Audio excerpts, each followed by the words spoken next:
اعوذ باللہ من الشیطان الرجیم بسم اللہ الرحمن الرحیم سورۃ الانشراح بسم اللہ الرحمن الرحیم الم نشرح لک صدرک ووضعنا عنک وزرک الذی انقض ظہرک ورفعنا لک ذکرک۔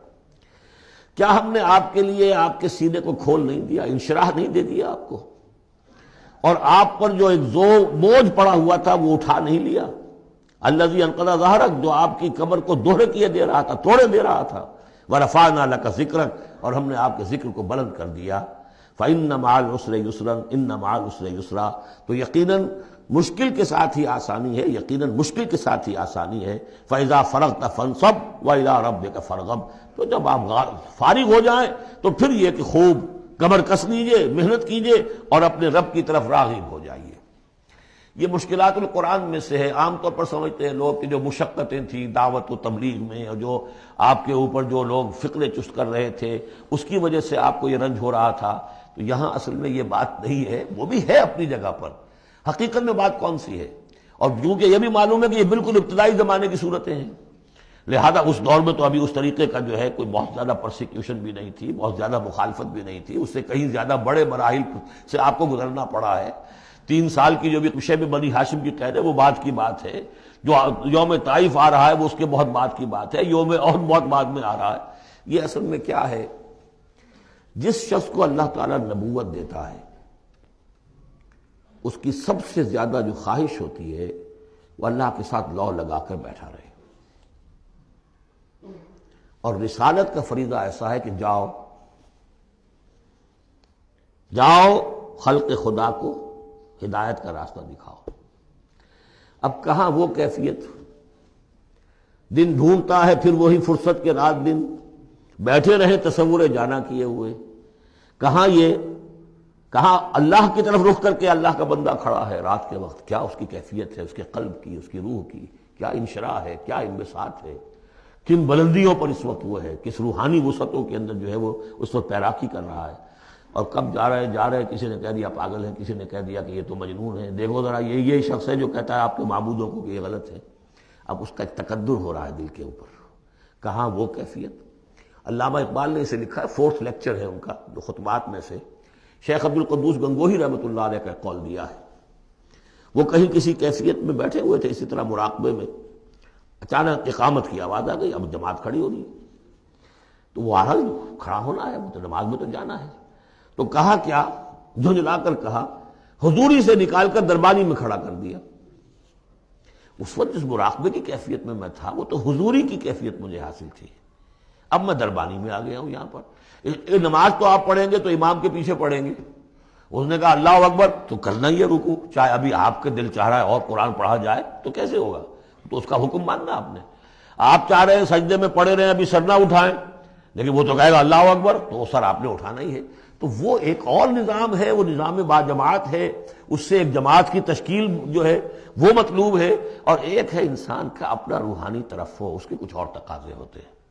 تو جیسے حضرت موسیٰ سے کہا گیا، ہر دفعہ آپ نے دیکھا اذهب الى فرعون انه طغى، اور وہ اگر وہیں پر رہتے ڈیرا لگا دیتے، ہر وقت گفتگو ہو رہی ہے، مخاطبہ مکالمہ مل رہا ہے، تو جو لذت اس میں تھی، اس کے اندر جو ہے وہ جو مشقت ہے وہ یہ تھی۔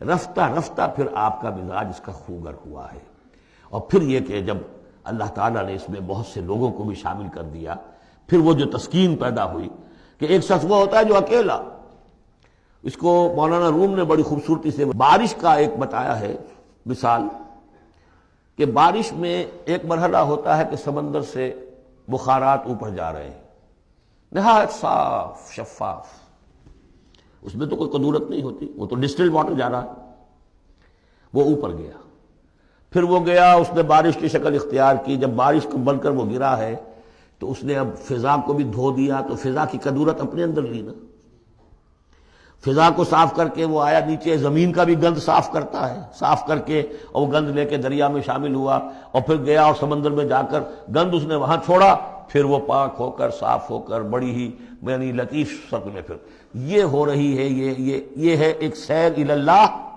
اللہ کی طرف بڑھا جا رہا ہے۔ رات کو اللہ کا بندہ کھڑا ہے اور اللہ سے مناجات ہو رہی ہے، یہ وہ ہے بخارات کا اوپر اٹھنا، نہایت پاکیزہ لطیف کیفیت۔ اور جب آپ آئے ہیں تو بارش کے مانند ہیں، اب آپ دھو رہے ہیں، تو جو دھو رہے ہیں اس سے خود اپنے آپ کو بھی تقدر ہوتا ہے، کسی نے کچھ کہہ دیا، کسی نے کچھ کہہ دیا، کسی نے کچھ کہہ دیا، کسی نے فکرہ چست کر دیا. اب آپ کو ضرورت ہے کہ پھر ذرا اپنے آپ کو بھی صاف کریں دوبارہ، پھر رات کو کھڑے ہو جائیں. سیر اللہ، سیر فی اللہ، سیر عن اللہ الی اللہ، یہ جو ہے جو تبلیغ کا اور فریضہ رسالت ہے، یہ بھی سیر الی اللہ ہے نتیجے کے اعتبار سے، لیکن اس وقت عن اللہ ہے، اللہ کی طرف تو پشت ہو گئی. اب دیکھیے جب آپ نماز میں کھڑے ہیں تو رخ کدھر ہے؟ اللہ کی طرف. جا رہے ہیں تبلیغ کے لیے تو اللہ کی طرف تو پشت ہو گئی. اب تو آپ جا رہے ہیں تو خلق کی طرف آپ کا رخ ہے، اللہ کی طرف تو پشت ہے. اس حوالے سے وہ عروج ہے، یہ نزول ہے، اور یہ نزول جو ہے یہ بڑا شاق گزرتا ہے کسی ایسے شخص پر جسے عروج کی لذت حاصل ہو گئی ہو. یہ ہے وہ سختی. الم نشرح لک صدرک ووضعنا عنک وزرک الذی انقض ظہرک ورفعنا لک ذکرک فإن مع العسر یسرا ان مع العسر یسرا فإذا فرغت فانصب. اے نبی وہ وقت آ جائے گا، آپ اپنے اس فرض منصبی سے جب فارغ ہو جائیں گے، جب اللہ کا دین غالب آ جائے گا، پھر آپ یکسو ہو کر وہ جو آخر میں آیا اذا جاء نصر اللہ والفتح ورأيت الناس يدخلون في دين الله افواجا فسبح بحمد ربك واستغفر انه كان توابا. پھر آپ ہمہ تن ہمہ وقت اسی کام میں لگ جائیے. اور اسی لیے حضور نے اس وقت آخری فیصلہ کیا اللہم فی الرفیق الاعلی.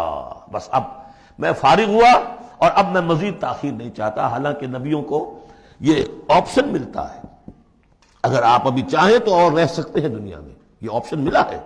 چنانچہ حضور نے اپنے مرض وفات میں جو خبر دی آ کر، جب آپ نے نماز پڑھائی ہے، بیماری میں ذرا سی کمی ہوئی تھی، باہر آپ آئے ہیں، حضرت ابوبکر نماز پڑھا رہے تھے، حضرت ابوبکر کے پاس جا کر آپ جو ہے بیٹھ گئے. اب حضرت ابوبکر جو ہے وہ اقتدا کر رہے ہیں حضور کی، اور پوری جماعت کر رہی ہے اقتدا حضرت ابوبکر کی. یہ نماز ہے، آخری باجماعت نماز. اس میں حضور نے فرمایا اللہ نے اپنے بندے کو ایک آپشن دی ہے، ایک اختیار دیا ہے. وہ چاہے تو، اب جو ایگزیکٹ الفاظ یاد نہیں ہے، نتیجہ اس کا یہی ہے کہ چاہے تو ابھی دنیا میں اور رہے. تو بندے نے اللہ کو قبول کر لیا ہے. حضرت ابوبکر رو پڑے اور لوگ حیران ہوئے، رو کیوں رہے ہیں؟ یہ تو کوئی بات ایسی ہے نہیں. ان کے سمجھ میں آ گیا تھا کہ آپ نے اپنے انتقال کی خبر کر ہمیں دے دی. تو یہ فیصلہ اللہم فی الرفیق الاعلی، یہ جو شاخ گزر رہا تھا نا، یہ دنیا کے اندر معاملہ دعوت و تبلیغ، یہ اس روحانی جو ربط ہوتا ہے اللہ کے ساتھ، اس کے اعتبار سے اس میں رکھنا پڑتا ہے. کہاں وہ کیفیت، کہاں یہ کیفیت. اور اس کی وجہ سے جلدی آپ نے فرمائی، میں سمجھتا ہوں کہ اگر ابھی جو لوگ، یہ اتنا عظیم انقلاب برپا ہوا تھا عرب میں، اور یہ رأیت الناس يدخلون فی دین اللہ افواجا، ان کی ابھی بڑی تربیت کی ضرورت تھی. یہ تربیت کے مراحل ابھی ان کے پورے نہیں ہوئے تھے. یہ تو صرف مکے اور مدینے کے لوگ تھے جو آپ کی تربیت سے اس طریقے سے بہرہ اندوز ہوئے اور ان مستفید ہوئے. یہ جو پورا عرب جو ہے ایمان لے آیا، اور ان کو تو آپ کی تربیت کا ابھی وقت نہیں ملا. بہرحال جب یہ کام ہو چکے گا محمد، تو بس پھر آپ ہمہ تن ہمہ وقت اللہ کی طرف متوجہ ہو جائیے. صدق اللہ العظیم.